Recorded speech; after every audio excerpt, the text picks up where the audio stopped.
Just go! There's fire through there! Go! Catastrophic wildfires in Hawaii, several people killed and an historic town devastated. Good afternoon, I'm Amy Johnson. And I'm Juan Fernandez. We're told at least 6 people have been killed on the island of Maui. Another 24 have been hurt, with some flown to a Honolulu hospital. Entire blocks of buildings in the historic town of Lahaina have been reduced to ash.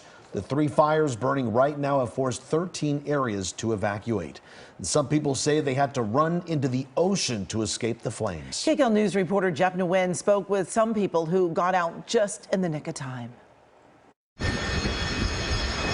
The images from Maui, especially in Lahaina town, have made headlines around the world, and they are personal to Darren Nishimoto, who sent us these photos as he and his family ran for their lives Tuesday night. The flames were literally a football field away from us. Nishimoto has been surveying the apocalyptic damage after hurricane winds and dry brush fueled flames that ripped through his community. So as we were packing, from the time I saw the smoke, 5 minutes later, I saw the flames.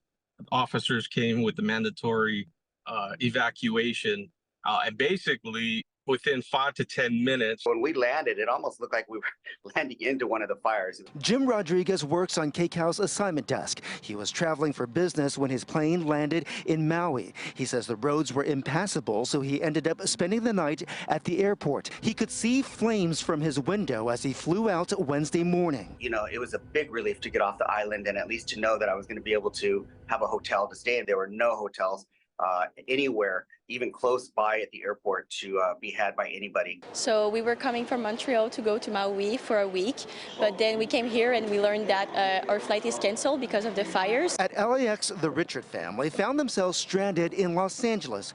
Earlier this summer, they lived through the wildfires in Canada. My thoughts go to the people in Maui. Back on Maui, Nishimoto says his neighborhood in Kula is without power.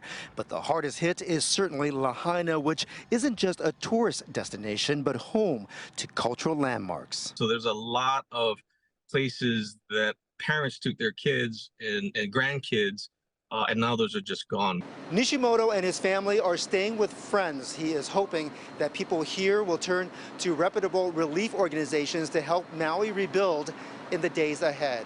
At LAX, Jeff Nguyen, KCAL News.